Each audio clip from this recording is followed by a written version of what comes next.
Welcome back to Reel Phonies, where we take a love for movies and television and combine it with very little knowledge about movies and television. I'm your host, Christian. Join me are my co-host, Joseph. Yellow. Jay Hugh. What's up? Still no Ian. I don't know. His butthole problem flared back up, I guess. Oh, yeah. It's a chronic. Yeah, it's a chronic issue. We're going to talk a little bit about the, movie event of the decade, Avengers Endgame. I realize we've already released 2 episodes about this, but now we're going to have Jason's opinion on it. It's like 1.5. And a little behind the scenes. When we were debating what this week's episode was going to be about, I was really pushing for more Endgame because I wanted to talk about Endgame. Yeah. But also, Ian was pushing for it because Ian has decided he fucking hates Endgame. It's a piece of shit movie to Ian. And Ian. at the last minute, Ian can't show up. So, I'm breathless with anticipation to find out whether... Although I have theories that Ian actually hates it for the same reason I love it, like the main reason I love it, but we'll get to that when we get to that. The other thing we're going to talk about is Game of Thrones, Season 8, Episode 3, The Long Night.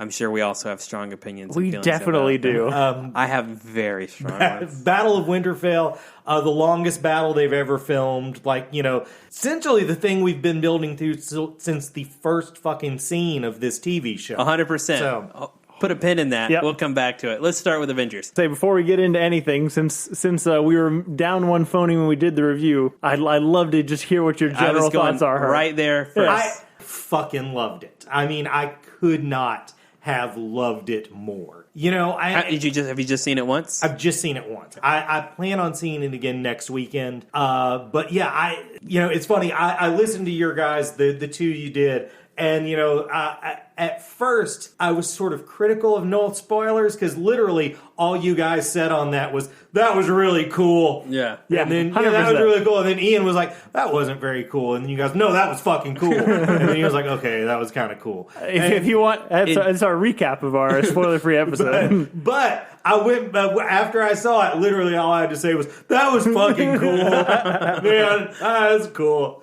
It was really fucking cool. It was, payoff of 20 odd movies. I mean, one of the reasons I also want to talk about, it's insane how much money it made this weekend. A ton. Considering that, it's one of those things where it's like, well, yeah, it made a lot of money. It's a big summer blockbuster movie, but man, it breaks so many rules of what... It's not just a movie you have to watch 20 other movies to understand. It's the fucking sequel to a movie you have to watch 20 movies to understand. And it made $1.2 billion with a fucking B dollars. In 5 days. In 5 days. That's bananas. It was 3 hours long. Yep. Just everything they say that, is like, well, that's not how you make money out of a big summer blockbuster. It's like double birds to that shit. I know. We're doing it. To that point, one of the limitations for a long movie like this is you get less showtimes than a day. Imagine how much money this movie would have made if it was like just a half an hour shorter. Yeah, just a half an hour or 2:15 or something. Half hour shorter means that normal theaters could get 5 shows instead of 4 out of a print. I mean, that's Which I'm sure is 25% more money. Yeah. We've made it a point out here to say we all met by working in a theater, so we care probably more about that side of things than other people do. But it is such an interesting perspective to think. Yeah, like you're saying, you're at 4 shows a day, and you're packing out every single one of them. I mean, top to bottom, people are just... It's like a movement. Like, you don't even know... I can't even fathom what it takes to make $1.2 billion in 5 days. On a 3-hour movie. On a 3-hour movie. Yep. Yeah, I made the movie schedule for years and years and years, and I can just imagine how pissed I would be trying to maximize shows on this 3-hour fucking movie. In like all of your theaters. And knowing also that it was a Marvel movie and everybody was going to stay till the last fucking scene. Yeah, 100%. That's the other problem. I mean, the movie doesn't have... And by the way, there's going to be spoilers fucking galore in this. Yeah. We are not going to avoid them. There's no end credits or anything like that in this movie.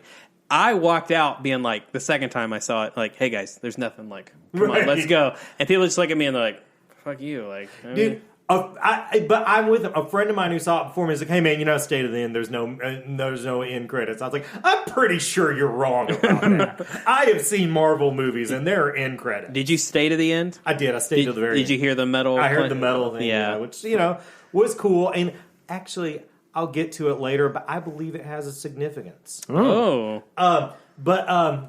So let's not even pretend like there's not going to be spoilers. Let's just get to spoilers right now. If you don't want to hear spoilers, turn this shit off. Because I want to open with, I'm pretty sure I'm the only human on Earth who said, Cap lives, Iron Man dies. I think you had said Cap lives, too, because you said he's got to do the dance. Yeah. I said he's got to do the dance. And we agreed on that. Yeah. But I think we could go to the tape. I said, Cap lives, Iron Man dies. Jehu is the right. I mean, to be fair, part of me was just, that's counterculture Jehu. Right. Coming out. That's not an actual theory. Right. But turns out you were correct. I think it just makes more sense. I mean, it did. It is closure from the first movie. And for the themes they've been setting up for the few, and their interaction, the Tony telling him he needs to live a life. Him telling Cap telling Tony he's gotta, he's someday gonna have to make the big sacrifice. That's true. It made so much sense. Really, everybody's ending made sense in this movie. Agreed. Yeah. One thing I think on that note, kind of like you're talking about, the endings all made sense for the original 6. To that point, man, the Russo brothers have a skill that I don't think anyone else really has mastered, which is they give everybody the appropriate amount of screen time. It's genuinely amazing. 100%. Even when everyone returns from the dead, everyone gets a moment. Right. And that moment perfectly captures who that character is. Like, even the Drax one. Drax doesn't talk, but he's just stabbing a guy in the back. And you're like, that's perfect Drax. Right. Like, it just... I don't even get it. Like, I don't know how they do it. It's unbelievable the amount of things that they have successfully navigated and put together. Because I mean, it's one of those things where you could have had all the things that are in this movie. You could have accomplished the same amount of fan service, and it would have been an incomprehensible mess. Yep. And you could have also had a movie that felt like satisfying, that wouldn't have nearly the amount of things that they actually tied off. Right. So to do all of that is genuinely amazing. Yep. It's funny because a whole lot of this were just extended people talking to each other scenes, and it's the kind of thing, especially for the first third of the movie. Yeah. And it's the kind of thing that I'm sure in the olden days, some bigwig would have said, well, we can't have a 3-hour movie with that much shit on there. But every bit of it needed it for it to be one of these movies. There's like a 2-minute scene where Nat and Cap are talking about sandwiches. Right. Yeah. Right. So another big spoiler issue I want to get to, if you haven't seen it and you're still listening to us, even though we're telling you spoilers, everybody comes back. Everybody stops being dead. And they come back. Well, everybody who died in the snap stops being dead. Yeah. They come back, and they are aware that 5 years have passed. 5 years have passed. So the reason I bring this up is I always count on Joseph to find holes in things. And you didn't on this, and I was so disappointed. How the fuck are Peter's friends still in high school? We talked about this. We did talk about this. They've actually answered this. Oh, they Marvel have? has. That his friends also were gone in the snap. So all of his friends also disappeared. I agree. It's a cheat answer, but that's true. It's also bullshit that the original 6 Avengers all got very true. It's right. the same premise. Which it just seemed like Ned knew he was gone and Ned was not agreed, gone. But I also think that it could be that Ned knows that Peter is Spider-Man, so he knows what Spider-Man has done. Okay, that's true. He just went through this fight with Thanos. Well, I can't remember if we talked about it on the podcast or outside of the discussion. You didn't, because I literally listened to the podcast. We talked about it on the way home.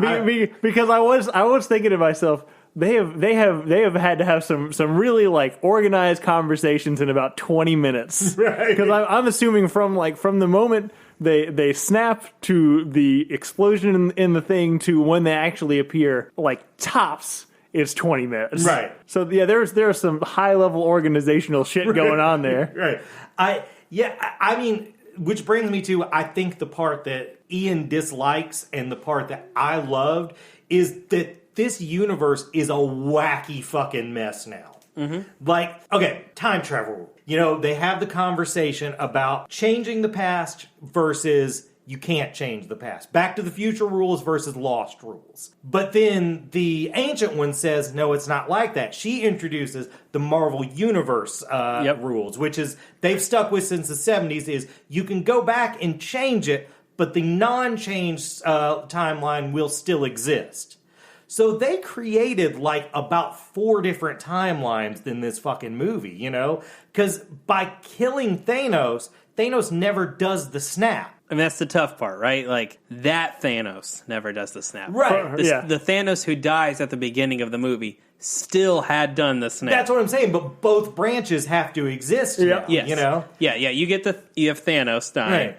Gamora living, Right. Nebula dying, and I would say... That's a good point. They've saved 2 timelines. Right. Cap, Peggy. Which I don't even entirely know if that really changes things. We know Peggy got married. They never specify who her husband is. And, I mean, look, I get that it would be a throwaway line that people would probably get mad at. But you could just be like, Cap retired, just like was a stay-at-home dad. People didn't really see him. Right. Peggy was still the head of S.H.I.E.L.D. Everything else was the same. I don't think that changes as much as people think it does. I also, okay, it's very hard to do this in an organized fashion. Because I also, you know, now it's like, well, no, I want to finish my thought on just the wacky fucking world. Because also, I am fascinated by the fucking Twilight Zone science fiction world they live in now, where half of the fucking population disappeared for 5 years. I would just watch a show about people's lives in that world, you know? Where does Marvel stand on Daredevil? I know they can't produce a TV show for 2 years, but can they produce a Daredevil movie? Theoretically, I would say that's true, but I don't know. Now would be the greatest time for a Daredevil movie, because any lawyer on Earth is going to suddenly be practicing 5 years later law. You know what I'm saying? Like, people who got remarried during the snap, orphaned kids who got adopted by other people, businesses that got sold off and shit like that. Like, usually when you do a Daredevil TV show or movie or whatever, it's like, well, I just want to see Daredevil punch shit. I don't want to see the fucking courtroom drama and shit. I can watch Boston Legal for that shit or God, whatever. I miss Boston Legal. Boston I'm so Legal glad was you made totally that a good reference. show. Carry on. But I would be super into watching like a Daredevil show now, dealing with the kind of just wacky bullshit that the snap has caused. And you know what? I'm actually down with bringing back Netflix Foggy Nelson. Right. Yeah. I wasn't on board, but I feel like he would be perfect for this. There was actually a mid-aughties She-Hulk TV show, not TV show, comic book, where she did like superhero law. Yeah. So there was, and this would also be a good option in the exact same thing you could do. Yeah. Because there was like an issue where the Thanos snap was a point in a court case, and that there was a guy who was trying to sue the person who had killed him. And, you know, they were basically like, well, a dead person can't be a witness because he was a ghost in a courtroom. And they bring the Thing on stand, and, you know, he had just came back from the dead. And, you know, basically they were making fun of the fact that superhero people come back from the dead all the time. And they're like, okay, everyone in the courtroom who disappeared for a few days during what's known as the Infinity Snap raised their hand. And half the people in the courtroom raised their hand. It was a great fucking scene. You know, I mean, I want to see shit like that from this universe. I don't think you will, but it would be interesting to see. It would be a great thing, I think, to use the Disney Plus shows Absolutely. for. Yeah. Well, I mean, that's the other thing. Like, you know, you say there's no end credit scenes in this, but there's end credit scenes. They're just in the movie because there's multiple advertisements for where they're going with that shit. So I think that's a good transition into that specifically. You have Bucky Falcon, Which is going to be a television series on the Disney Plus. correct? Which show again? I was, we end the film with Falcon becoming Captain America, essentially, or being the chosen one to be the next Captain America. I think the show, probably he doesn't become Cap until the very end. And I'm still not convinced that either A, Steve Rogers is completely done, that Bucky isn't going to bear some of that weight. I'm just not. They've just teased Bucky too hard to be Captain America to not pay it off. Well, I'll tell you this: when Falcon became Cap in comics, I did not enjoy it at all. It was too soon after Bucky being Cap, and it was like Bucky being Cap is one of the best comic book stories of all time, and it's definitely the best version of the remove, replace, return type storyline. And the Falcon Cap just was not as organized. And plus, Falcon had a great identity on his own. He didn't need to do that. But this is reversed. Winter Soldier's way more established as a cool character in this. Falcon getting the bump is good for Falcon. But I do agree, I think the show will be a part of it will be him leading up to where he's ready to do it. Because there was part of that in the Bucky Cap story. Like, after Captain America died,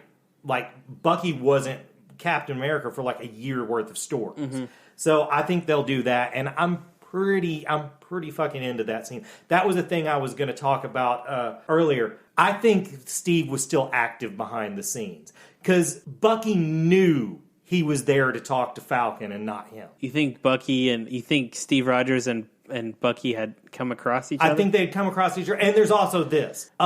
Scarlet Witch is dead, and she's one of the few people... Black Widow is dead, and she's one of the few people with a movie on the books. Yep. What the fuck is that movie going to be? Oh, it's going to be a prequel movie. I think that movie's going to be her transition into S.H.I.E.L.D. Then maybe that's where some of this gets... If it's a prequel movie, not only do maybe we get answered how do her and Winter Soldier know each other, maybe we find out a little of what was going on with Cap in that interim.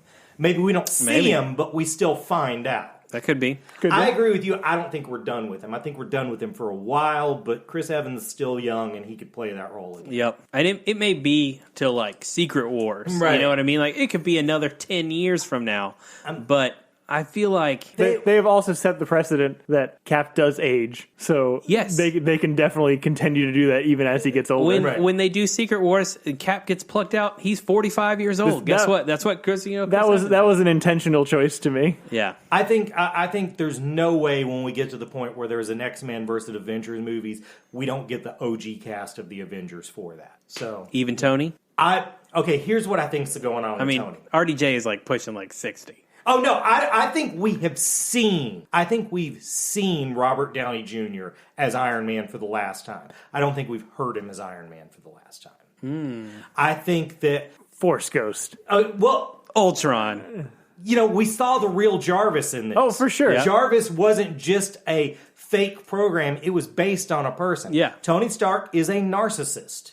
Why would he leave just a videotape to raise his daughter when he can make a computer program to raise his daughter? Particularly when... Could you imagine Pepper Potts arguing with a fucking hologram of Tony Stark? That's but fair. It's like her, but like the movie Her. Yeah. But it's Pepper instead of Joaquin, and it's RDJ versus ScoJo. I want that movie. But, by the way, Tony Stark's greatest invention is not the Iron Man suit or time travel.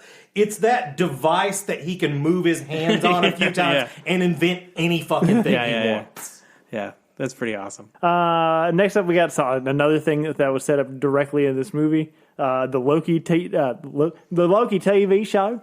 Loki's another one that the timeline gets all messed up. Correct, yeah. They screwed the pooch on that one. And now Loki has the Space Stone in one of the alternate timelines, and that is 100% what the show is going to be about. Agreed. Right. Yeah. I also, though, I feel like we are discounting Marvel's ability to fix these things if they're problems. I don't necessarily believe they're problems. Sure. You give yourself, you've now, taken Loki, who is like evil Loki. This isn't like redeemed Loki. Well, again, they have come back and clarified that part of Loki's being evil in the Avengers is because he was being controlled by the Mind Stone. For sure, but this is like... I understand. Prior to his mom dying, and he was real close to her, and a bunch of things. I still think Loki's darker than... Evil Loki is a stretch. Maybe anti-hero Loki. Okay. Right. You could end that Loki show with somehow Loki accidentally ending up right back into the Battle of New York. Mm-hmm. Right. And boom, that problem is solved again.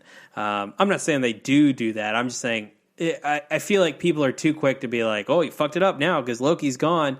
Well, no, like it's a comic book movie. Like they could easily write it in and fix it. But another thing with that, okay, where does Gamora go at the end? Well, that's what Guardians 3 is going to be about. Well, but also if Scarlet Witch is alive. If she is alive for her next movie, then that would also mean original Gamora is alive. Are you still talking about Black Widow again? Yeah, why did I don't know. Saying Scarlet Witch when I say Black Widow? So okay, forget what I just said. There's a color. Okay, Black Widow, if she's alive. You're saying if the movie is a sequel. Right. then that would probably also mean that Gamora is alive and there's 2 Gamoras. See, I have heard a theory that the Guardians use Adam Warlock to tap into the power of the Soul Stone and pull out Gamora's soul.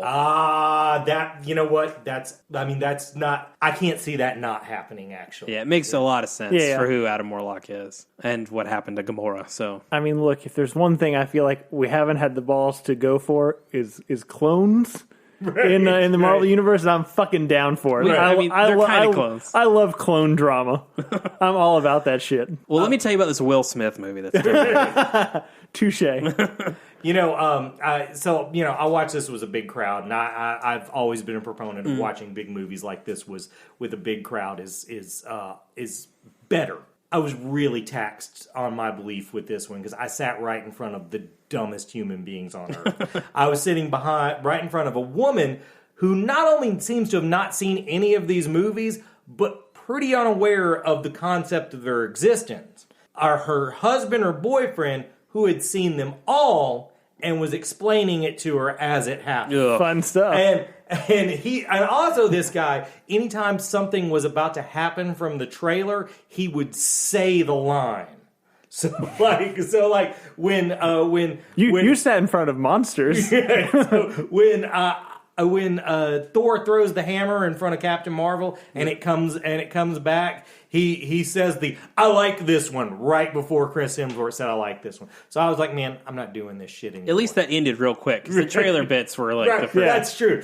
But there was the payoff because, man, when Captain America picks up that fucking hammer, the crowd goes ape shit. Yeah. See, in my showing, they did not. Oh, I started the clapping by showing again. I turned to Kate and I was like, it's like we're like 20 seconds from what's about to happen, but I'm going to start clapping right now because it's that awesome. Dude, it was the glass breaking and Stone Cold Steve Austin coming down the ramp in 1998. It was the biggest fucking pop I'd ever heard of just strangers yelling at a movie screen that couldn't hear them. It was an epic moment. My favorite Cap moment of the movie, though, is actually the elevator scene.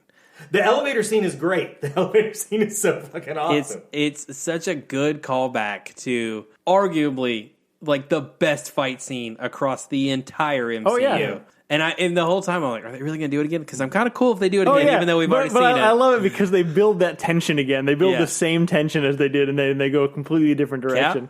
Rumlow. I was like, oh, they're going to do it. But then to pull out the Hail Hydra thing, which, references something that was fairly recent and very controversial. Right. But also, like, undercut that moment in a new, inventive way. That scene was perfect for me. It was a line that was sort of funny to most people and very funny to very specific people. And also, man, my favorite scene in the whole movie. Well, I also, something else I want to think. Did it feel like the scene where the big three are fighting Thanos on the charred wasteland was kind of deliberate shade on Batman versus Superman? Oh, 100%. I thought it was like Holy Trinity moment again. It was like, you can do this and it can be good. It's not just taking turns to punch. Mm-hmm. You can have like moments in this that people fucking care about.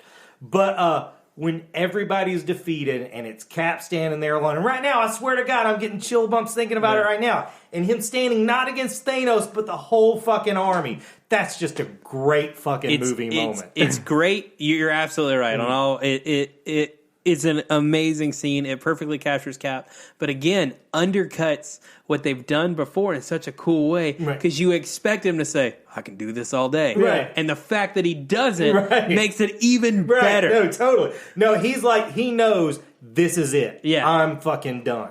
And then when he hears the thing on there, you're right there with him. It's like, how the fuck is he hearing Falcon? Yeah. And when they all start coming to, man, that's just great. I mean, again, I'm turning into, this was so cool, but this was so fucking cool. Yeah. I mean, we literally, that's why we did this episode, because it was so cool. Yeah, I mean, we got to round it up because we got to get to Game of Thrones. Yeah. But is there anything that we want to hit lightning round real fast? There's a couple things. I do wonder if the Thanos snap plays into the mutants, plays into the Eternals. Still feel like it has to. I think it's going to be that mutants already existed, but this is going to be like what kicks in the next evolutionary step. Like I feel like Magneto and Professor X will have to already have been out there just to be their places in the universe, but it's going to be like mutants really kick up a notch because of this. I did have one idea. I still want you to do your other one. Do we think Vision comes back, or do we think the WandaVision show is a prequel? I think Vision comes back, but I think Vision has his feelings. Yes, like Gray Vision. Yeah. Yeah. The other thing is, I think it plays into the Eternals. One of the things with the Eternals in there is the Celestials and their judgment. Mm-hmm. I think because the Earth people have fucked up time, and that they defeated something they should not have been able to defeat. That's going to be what gets the attention of the Celestials. Well, and then that just, I mean, again, I'm with you. I think the branch timeline thing, zany, crazy. Right. It's a fucking comic book movie. That's fine.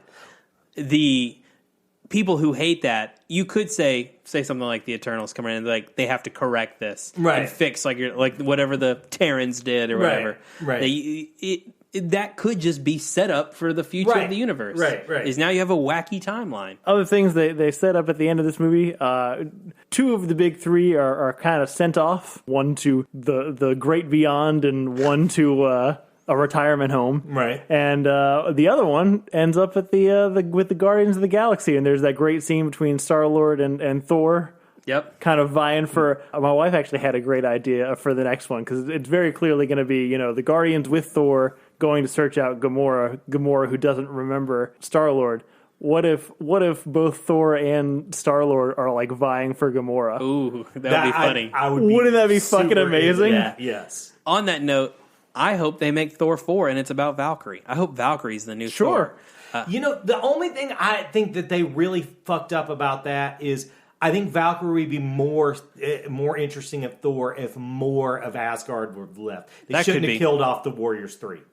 Oh, that would make it better. And where the fuck is Sif?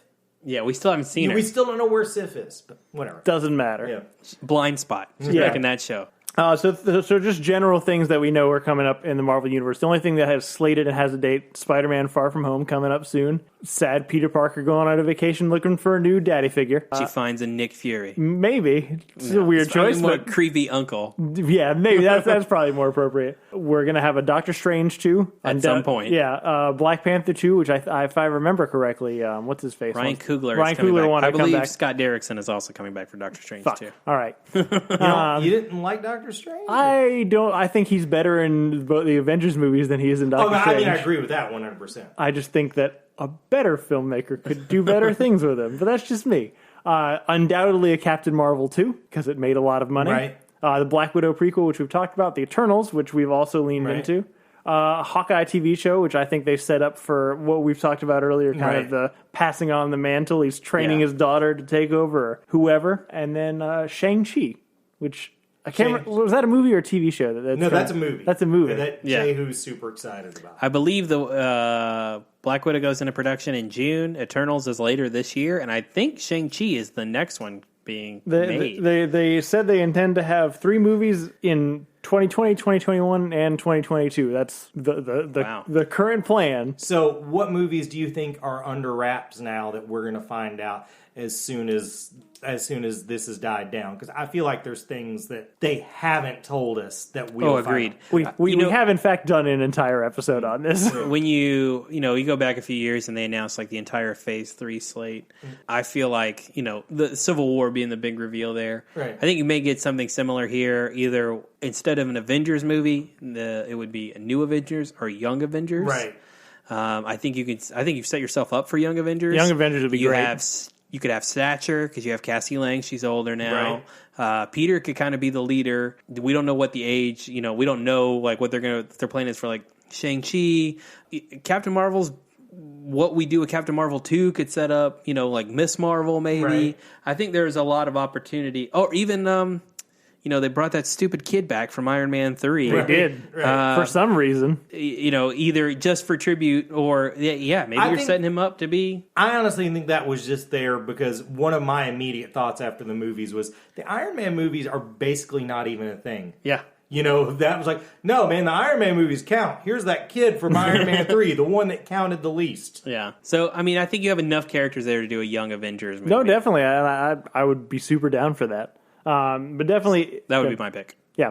Honestly, if you... Did you have a pick for this? Were you setting yourself up for something? I really didn't. It just, okay. I felt like, I know we've speculated about this a lot in the past, but it feels like this would have given me more ideas. Yeah. And it really hasn't. I can't think of, particularly since we already know where Bucky and Falcon are going. Like, I don't think we're going to suddenly get a Cap movie. Yeah. Sure.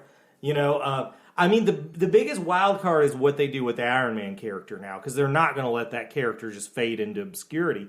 But they haven't set up anybody to put on that armor. Yeah. But yeah, no, I mean, definitely, if you'd like to hear more speculation, predictions, predictions, and just general wish fulfillment hopes for what kind of more distant Marvel movies or more under wraps movies that might be in the pipeline, we have an episode that's all about that. So check out our back catalog. Rampant speculation. It's None of that is actually almost reckless. It's funny. I almost listened to that episode recently because I came up with. I do this thing sometimes where I come up with a great idea and I'll say, "Hey, I have this great idea," and Sarah's like, "You've had that great idea like 5 times." Yeah. So the other day I was like, "Man, you know who'd make a good Fantastic Four? The cast of Sunny."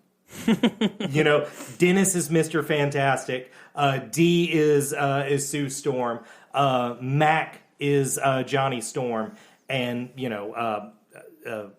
Charlie is Ben Grimm, and Danny DeVito is the Mole Man. But as I was saying that, I was like, did I already say that on an episode? I don't remember if you did, Okay. but it's good. That is good. All right, so now we're going to turn our attention to the other big culmination of pop culture this weekend, Game of Thrones. Because we have to. We have to. It is essentially the Night King and his giant army of White Walkers and Whites move on Winterfell. It is, that's what happens. It has been the thing they've been setting up since episode fucking 1. I mean, since scene 1. Scene 1, episode 1. Having said that, again, like Game of Thrones or Avengers, it's all going to be spoilers. I fucking hated this episode. Ditto.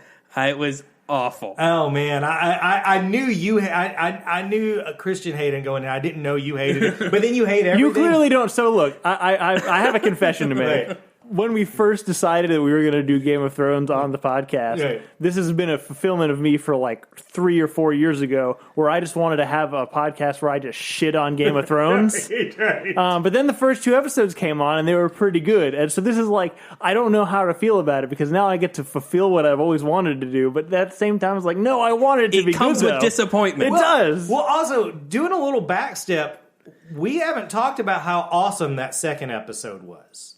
We talked about it last week, but yes, second episode was Did that fantastic. episode come out? We put out a lot of fucking episodes last week. I thought I'd listened to everything. It came out on, I think, Friday or Saturday. Yeah, well, I mean, that episode was fucking great. And I had a Deadpool after it, and I got some things right and I got some things wrong. But yeah. That's one of my chief problems with this episode. Oh, really? Episode 3 was the Deadpool. Yep. But who wants to go first? I've already said my opinion. I could go into specifics, but... Yeah, I mean, it's well worse than Transformers. All the worst things that's been going on with the show for the last couple seasons, the hero armor, the nonsense logic, and again, like I'm not fucking CinemaSins here. Like I'm not saying that everything in a fucking fantasy world with dragons has to make the most sense, but it has to make enough sense that you don't sit there and be like, why didn't they think of this? Okay, so here's on that note, one of my chief problems with Game of Thrones is fantasy for the masses. And I am a fantasy freak. I love fantasy stories. Right. And one of my biggest problems is those dudes do not know how to write fantasy because every detail matters in a fantasy story. So why the hell do we have characters? And you said it great when you were talking about, Jon being a leader and Sansa being a ruler. There are several characters in that show that are good leaders. They're good, like generals. Brienne. Yeah. Jamie, Jon. And there are people who are known for being smart. Yes. Yeah. They do a good job. And guess what happens throughout this course of these 8 or 9 years we've been going? All of these people get a Valyrian steel sword. And yet, does that matter one fucking iota in this show? No. Nope. Not at all. One thing that I liked it. What I mean is, I didn't get payoff for a storyline that I feel like has been building to for sure. for years. I definitely have some problems with the payoff of this not being the end of the story. Yes, also true. I think a bunch of people squabbling over the throne after this is a little anticlimactic. Well, it also ruins to me the point of the Game of Thrones. I commented on, I think, and Ian said it the other week, which is, who's going to like win, and like, I think the whole thing is, if anyone wins the Game of Thrones, like, the whole thing is fucking pointless. Right. Like, that's not what this fucking show has been about, and apparently it fucking is, though. Right. See that, and it would have made just again. If you do this fight for the throne and people support Dany or whatever, and Dany wins, blah blah blah, and then you had this point where armies are depleted. Maybe she had already lost one dragon. Now she's lost maybe a second because of what Cersei's built, and now you have to face the Night King. It seems like such an unbeatable task, Right. but because you faced the Night King in episode 3. I'm pretty sure you're going to beat him because you still have to go kill Cersei. Right. It just felt backwards. Well, I going into this thought that they would lose and have to retreat. Yeah, we had discussed that, and I think we'd all agreed. Or I thought they were going to snatch Bran, and then they were like, "That's all we want out of this," and then they'd be gone. Right. And neither of those things are the things that happen. I obviously liked it a lot more than you guys did. I don't think it's the best massive battle episode they did. I tell you one thing I didn't like. I don't think, because I didn't really get this till the recap at the end where those two boring dudes talk about their show. I didn't understand that when Dany flew off in the beginning, that fucked everything up. Yeah. The episode makes more sense when you know that, because it's like, because up until that, when I was watching, it's like, these guys just have a plan. It just didn't work. But no, it was Dany got hot-headed and fucked the whole plan up. Yeah. I mean, the whole plan was fucked anyway. Right. It would have been fucked if she was there. Right. But Yeah, the whole the dead are already here. That's what initiates all the other shit that starts. But I mean, I was really good with the first 5 to 10 minutes and the last 3 minutes. Right. And the fact I had to sit through 79 other minutes was very disappointing. It was definitely too, because my favorite battle thing that they did of all the battle episodes, I think it was called Hardhorn, the one north of the Hardhome. Yeah. That's a really good one. And I think part of the reason it was so good is because it was like 20 minutes. It wasn't like a whole episode. Also in the middle of the day. Right. Yeah, definitely the darkness was, I don't know if it was a mistake or like, we got to save some of that special effects money, so dark special effects that you can't see are easier than... I mean, I think that was an important decision for like why that battle was so scary. Right. Because you literally one, it's the enemy, it's the darkness, it's the enemy in the darkness, the shadow, it's like it's like that primal human fear. Man. Yeah, it's the boogeyman. But it also, I feel like more highlights that gap between the deficiencies of the living versus the non-deficiencies of fighting the dead. Right. And so like I understand like that decision, and I'm okay with that. I know a lot of people weren't okay with it because they didn't have nice TVs that can tell the difference between the different shades of black. Right.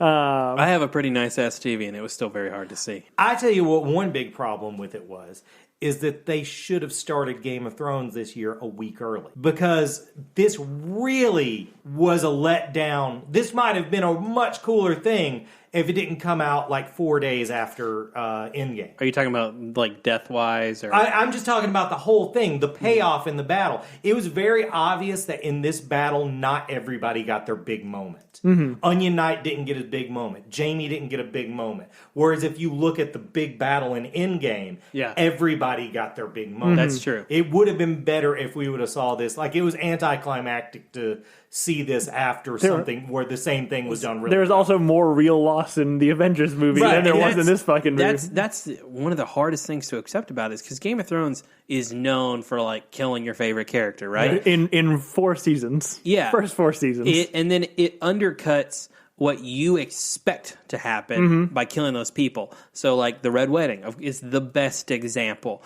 where Robb and Catelyn were like the main characters. Right. And they're gone.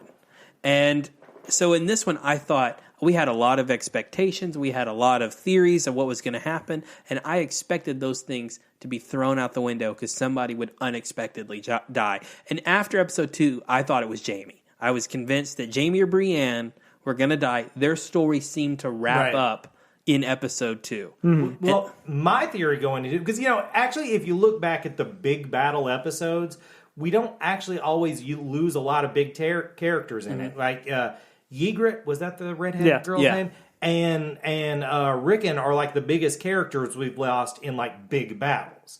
But I thought there's going to have to be some original gangsters that go out, like some episode 1 people. Turns out Tyrion was right. Everyone in that freaking room lived. I thought everyone in the room but Tyranny was gone. I thought they were all dead. Even fucking Podrick survived. When he said, I think we're going to survive, I was like, oh, that's a death sentence. So maybe it is the show like turning it on its head, but it didn't have payoff when like your biggest characters were Theon and Jorah, whose arcs ended 3 seasons ago, and they've simply been dragging them along to get them to this moment. I'll say that Theon's death was good. It was good. Theon went out like a champ. I mean, he went out like a champ, but for no fucking reason. But I mean, he got the thing he needed the most. Like, it was a lost death. He got the thing that he needed most right before he died, and then he died. And that's almost the worst thing, because again, the whole point of Game of Thrones is to have him dragged along, and then would be to give him a fucking, miserable death. On the other hand, Jorah, I had a theory as to how he was going to go out, and it was very Game of Thronesy, and it didn't happen like that at all. The Jorah one really struck me because, and that's when I talk about like the sword thing. I know that sounds like a minor complaint, but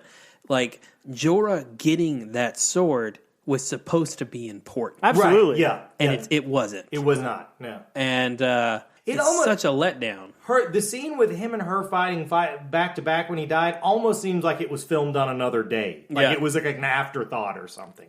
Also, the one thing I did like is the whole Dany getting pulled off her dragon and then realizing that Dany is functionally fucking useless. Right, that was pretty good. Because that was me. Like, I'm like, yes, Dany's gonna die, but she didn't. It looked very really, close. really bad. I thought about you the whole time. I was like, Joseph's gonna be so smug. So I want to talk about the I guess the big shock of the episode. Arya being the one to end the long night. I dug it. I love that. I didn't see it coming. I thought it was strangely enough, I thought it was more of a completion for Bran's story than I thought it was a completion for Arya's. But it really makes me scared Arya is going to get her ass beat by the mountain very soon. I did wonder what the fuck Bran was doing in that whole thing. I thought he was like... Why was he in Ravens? Yeah, like I thought he was like... Yeah, that didn't pay off in any way. I thought he was he was doing something, and that was going to pay off when the Night King actually showed up, and no, he just an asshole was taking a nap in a wheelchair. Yeah. That sounded... I don't know if that was over the line, but it was standing on the line. Going into it, you thought, well, it's either going to be Dany or Jon. We're to the point where the big hero's got to be Dany or Jon. And man, I didn't want it to be... I didn't want it to be Dany, but, Jon was too obvious. And I think Arya's the perfect out for that. Like, Arya, particularly since they... had spent a little time. Like, there was a part in the episode where it's like, oh, Arya's a killing machine. And then it turns into, oh, no, she's just a kid. Like, she's... And then, oh, no, Arya's a fucking killing machine. I mean, look, it's the whole show at this point is payoff, even if it's really unsatisfying, terrible payoff. But some of it's good payoff. There's a lot of callbacks. There's a lot of repeated lines. I liked the callback to the serial Pharrell line being, like, her inspiration. Yeah. Where it all clicked. Yeah, it's just. No, I did like that bit a lot. Actually, I really liked Melisandre in this episode. Like, the only thing, again, I don't want to nitpick logic in it. I do want to come back to the fucking battle strategy, but I don't really understand. I guess for Melisandre, she defeated the Great Other, so her purpose is fulfilled. So she just can die at will. Yeah, I think she can just take off the thing and die. Well, yeah, but she's taken off the thing before and just been really fucking old. Yeah. I've also heard a theory that like she has so much like life force left, and so when doing the things she did, basically she was willingly killing herself. Okay. I can get behind that a little bit more. She was good misdirection because you remembered she was on Arya's list, so it was like, well, that's what she's here for. She's here for a face-off between those two. And they have that moment in the beginning where they lock eyes. So it was good. She was actually there to send Arya forward. It was a completely different thing. She had a great line with Davos, which is like, I'll be dead in the morning, so there's no need to execute me now. Right. Like, Davos never gets any fucking satisfaction. no. I knew if anybody was going to live in that room, it was going to be Davos, because Davos's whole point is everyone I love is going to die except for me. Yeah. Right. I loved the Dothraki light up the swords bit, but the fact it only lasted 15 seconds, which made for a cool visual. Right. But gosh, there was no payoff to that. It made it seem useless. Yeah, again, it's one of those things where we've been building this shit for fucking a decade. Right. You know? And the whole thing about Dany is that she has gathered this massive, diverse army. She has the however many thousand Dothraki screamers and the however many thousand Unsullied. And then, there's this great army of the dead, and there's no reason for any of it. They just hit against one each other, and then they both disappear. It doesn't make sense why you would even have people outside of the wall. Yeah, first off, if you're in a fucking castle, why are you outside of the goddamn castle? Right. Yeah, What the fuck are you doing? Because the whole idea that you're like, we're going to be outside the castle, and then we'll retreat in if we need. Why would you open the gates at all? What did you think they weren't going to come? If you're like, well, good. What was the alternative here? Yeah, I didn't like that bit. The whole fucking Dothraki who've been there for season 1 all died for no fucking reason. On that note, Grey Worm survives for no reason. Despite the very ominous Valar Morghulis when Melisandre rolls in. It definitely, at that moment, I was like, oh, he's dead. None of the motherfuckers on the front line should have survived. Multiple times. That's the issue I think I have, is for the people that survived, it was very... everyone who died was convenient to die. You could let those people die. Exactly, and there's nothing. The people who lived, there's no sacrifice, especially for Dany. She loses Jorah. Yep. I get it. But she's already lost Jorah. At one point, she banished him, and she was just fine. She had Sir Barristan Selmy, a badass, and she lost him. Right. Man, if there's one person I wish the show had done better, it was Barristan Selmy. 100%. He got screwed over. He did. And so, you could have taken away Grey Worm. It could have been a real loss. Yeah. Right. She could have lost Jorah and Grey Worm, and what does she do then? She has to rely on Jon. It would have made her...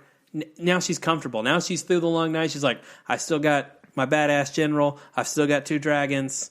Let's go fuck this bitch up. Right. It just doesn't have the emotional weight that I feel like it should. It also is like Cersei just doesn't feel like a threat now. You just beat the concept of death. Right. Yeah. Well, the whole thing now is that they don't have any, all their armies are fucking defeated because they had a terrible battle strategy, which is their own fucking fault. I hope they all die because they deserve to. You know what? Cersei deserves the fucking Game of Thrones because she's not a fucking moron. Yeah, she may win. She might. But yeah, no, I mean, everything about the battle plan really irritated me. And again, not just as a nitpicky viewer, but as in universe, as people who have been planning for this and who have it would even make more sense if they had never fucking seen the dead before.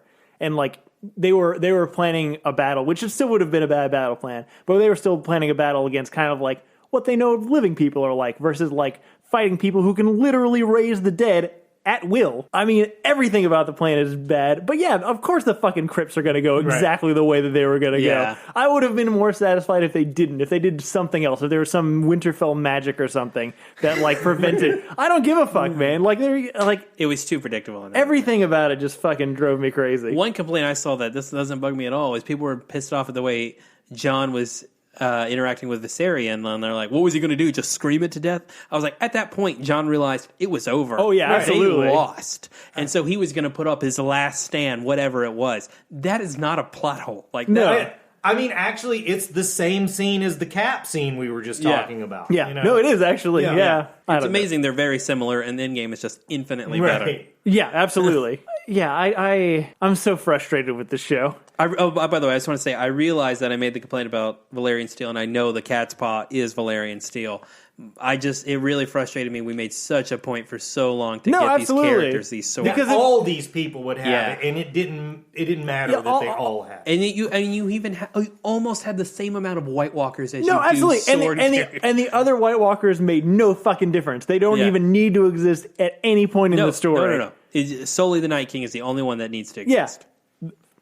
So, I think at the end of these bitchings every week, Where do you think it's going? I don't. I now think, and this is my only complaint about Arya being the one that killed the Night King, is I feel like it just means she will die at the hands of the Mountain, and that's what's going to cause the Hound and the Mountain to fight. I do actually feel like we're back on board for your theory. Oh, really? Of the Hound killing why the. else is Brienne still here? Yeah. The Mountain could kill both of them, but I still, Jaime's still got to kill Cersei, in my opinion. I'm less confident on that than I was before. Yeah, had he died, I was less confident prior to episode 3. The fact that he survived, there has to be something else, or maybe I'm just crazy. I will say, one of the things I did enjoy about the episode, one, I enjoyed the just like shameless, not even shameless, what's the word I'm looking for? Unblinking child murder was great. Of Lyanna Mormont was, everything about that was great. next to Arya, that was probably the best scene. That was the most Game of Thrones has been in a while. Yeah. Sansa Tyrion, there's something there. Oh, for sure. That's what I was getting to. Tyrion is 100% up to something. I think the combination of seeing Dany burn those people to death, the fact that he talked about something with Cersei that we don't know about, and the fact that he keeps making dumb decisions, I'm making the air quotes here. Yeah. He's up to something. He's never been dumb before. I think he's trying to undercut Dany. That's what I thought Jorah's death was going to be. He was going to realize what Tyrion was up to, and he was going to die before he could tell Dany. And that's the problem with this show to me, is the theories that we come up with and the internet comes up with are so much better than anything they actually fucking do, because I think in universe, that would make a lot of sense. But in reality, it's probably just because they have bad writers is why Tyrion's stupid now. It's just so hard to say. But I will say one of the things that was fun was having Brienne and Jaime back to back, even though Jaime should have died with his fucking shitty ass non-sword hand. But the two pieces of ice back to back, fighting for Winterfell. I don't know. That was a cool moment. I enjoyed that. But yeah, no. Do you have any predictions, Joseph? Again, I'm back on board with Hurts.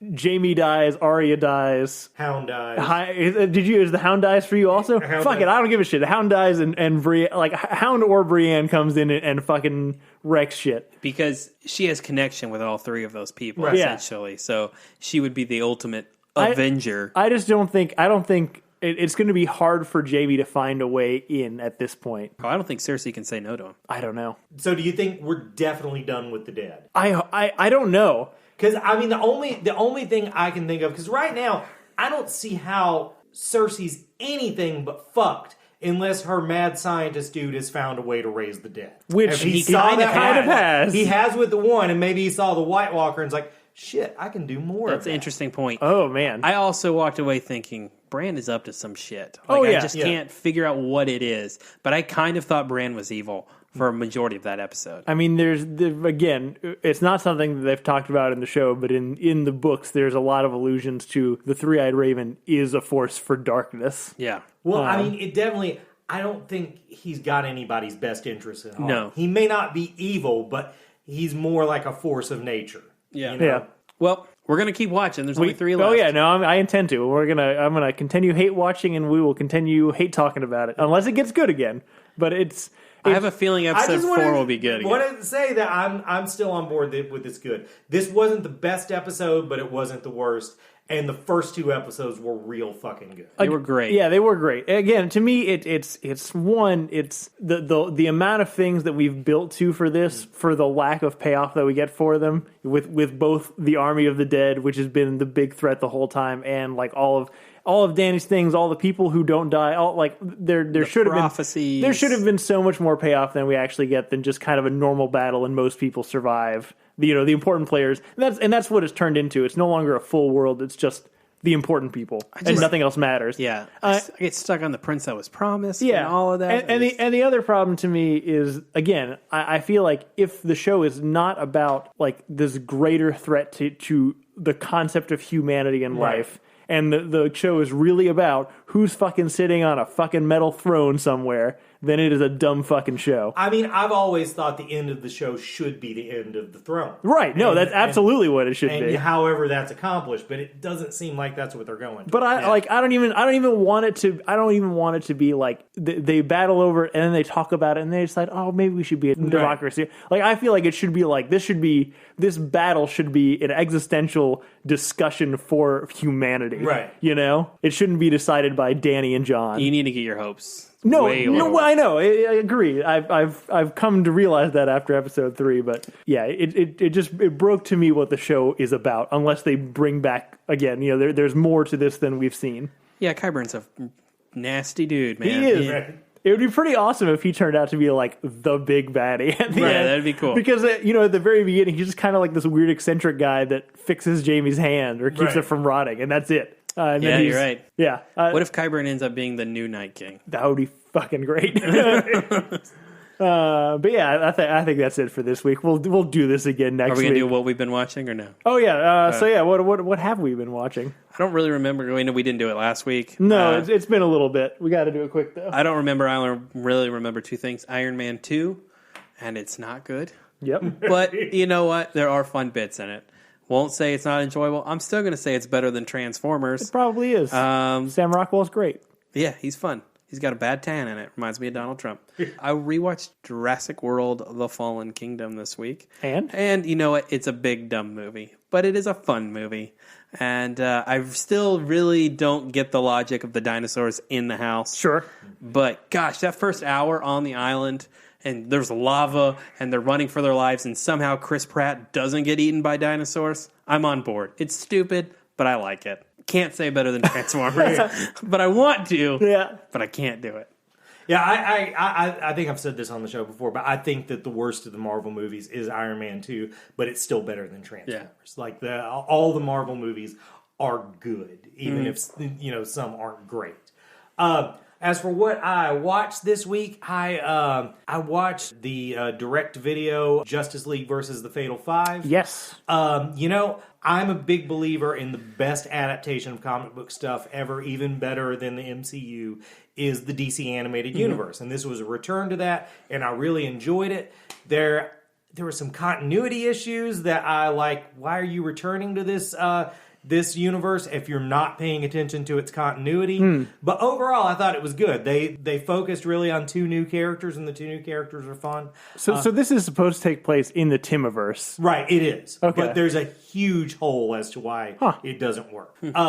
But I still recommend watching it because it's good to have those people back. It's great animation. The Fatal 5 designs are cool as fuck. But yeah, better than Transformers. I read the newest issue of Heroes in Crisis. And oh my God, the raid, just the fucking raid. It's hard not to talk about without spoilers, but I don't want to spoil something that someone might read out there. But this thing very much wants to harken back to another series called Identity Crisis. And Identity Crisis basically falls apart with this really, really dumb explanation as to how the murder happened. And this one tops it by just a landslide. And it just takes a huge dump on a character that's probably the most my generation's DC character. So, and I know that in the last issue they're going to fix it with time travel. But one of the points of the DC universe, because they're always changing shit with time travel, and their big defense is like, why did you make my favorite story go away? Your favorite story didn't go away. Whatever happened still happened. It just isn't relative to the current continuity. So this issue will always have happened, and it'll always be kind of gross. Is that it? Yeah. I thought of 2 things.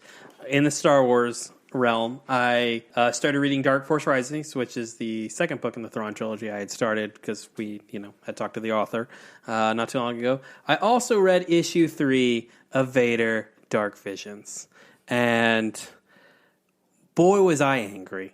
Really? So this series is about how people view Vader. It's not about Darth Vader, it's about people around Darth Vader. And this issue is about a young Imperial officer woman who has fantasies about him, and when she confronts him, he murders her. Mm-hmm. And essentially what it was, really, is that it was an attack on a part of the fandom that ships people. And look, am I like Rey and Kylo are going to get together? I don't really think so. But people who do, you have every right to think that. There should not be a comic book by the same freaking company that makes the movie that you're giving money to that attacks you for thinking that. That's some bullshit. I do think, I've always thought, because, I'm definitely someone who has my head canon on things that things I've decided they went that way, even though they ended the way. So I'm not going to, crap on you because you think your two characters need to fuck. Yeah. I just don't know why you need me to think they're going to fuck. But by the same token, I don't think, it almost validates it by taking a stance against it. I think that's stupid. It was really bad. I also know about this, but just because there are so many outrage articles about it. Oh, really? Because look.